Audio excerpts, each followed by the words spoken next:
Friends, આજે આપણે શિયાળા માટે ગુણકારી ટેસ્ટી મેથીની ભાજી અને બટાકાનું શાક બનાવીશું।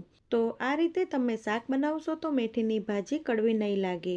મેથીની ભાજી અને બટાકાનું શાક બનાવવા માટે મેં અહીંયા 4 નંગ મીડિયમ સાઇઝના બટાકાને ટુકડામાં કટ કરી લીધા છે। તેની સાથે મેં અહીં 2 કપ જેટલી મેથીની ભાજીને ધોઈને સાફ કરી લીધી છે। હવે એક પેન લઈ તેમાં આપણે 2 થી 3 મોટા ચમચા જેટલું તેલ ગરમ કરવા મૂકીશું। તેલ ગરમ થાય એટલે તેમાં અડધી ટેબલસ્પૂન જેટલું જીરું નાખીશું। જીરું સતરાઈ જાય પછી તેમાં 1/4 ટેબલસ્પૂન જેટલી હિંગ નાખીશું। સાથે જ આપણે તેમાં 1/2 ટેબલસ્પૂન જેટલા આદુ મરચાં લસણની પેસ્ટ નાખી સાતરી લઈશું। જો અહીંયા તમે લસણ ના ખાતા હોય તો સ્કીપ કરી દેવાનું। ફ્રેન્ડ્સ, હજી સુધી મારી ચેનલને સબસ્ક્રાઈબ નથી કરી તો પહેલાં સબસ્ક્રાઈબ કરજો। બધું સારી રીતે સતરાઈ જાય પછી તેમાં કટ કરેલા બટાકા નાખીશું અને તેને એક વખત મિક્સ કરી લઈશું।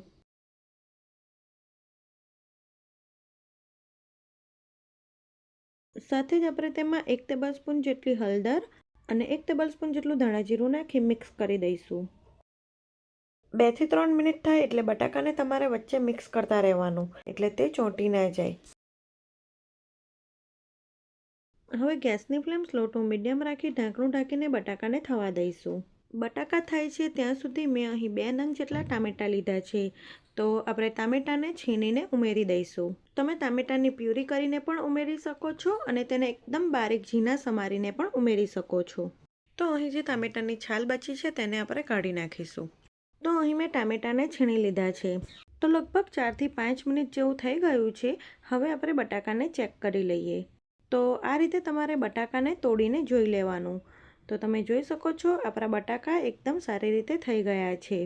તો હવે આપણે જે ટામેટાં છીણીને રાખ્યા છે તે ઉમેરી દઈશું। સાથે જ આપણે તેમાં 1 ટેબલસ્પૂન જેટલું કાશ્મીરી લાલ મરચું પાવડર અને 1 ટેબલસ્પૂન જેટલું મીઠું ઉમેરી એકદમ સારી રીતે મિક્સ કરી દઈશું।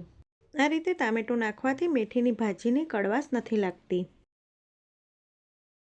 હવે ગેસની ફ્લેમ મીડિયમ રાખી શાકમાંથી તેલ છૂટું પડે ત્યાં સુધી આપણે તેને થવા દઈશું। તો લગભગ 3 થી 4 મિનિટ પછી તમે જોઈ શકો છો શાકમાંથી સરસ તેલ છૂટું પડી ગયું છે। તો હવે આપણે તેમાં 2 કપ જેટલી મેથીની ભાજીને ધોઈને સાફ કરીને રાખી છે તે ઉમેરી દઈશું। અત્યારે તમને મેથીની ભાજી વધારે લાગશે પણ તે થોડીક જ વારમાં સ્વિંગ થઈ જશે। તો અહીં તમે જોઈ શકો છો પહેલાં કરતાં આપણી મેથીની ભાજી બધી જ સ્વિંગ થઈ ગઈ।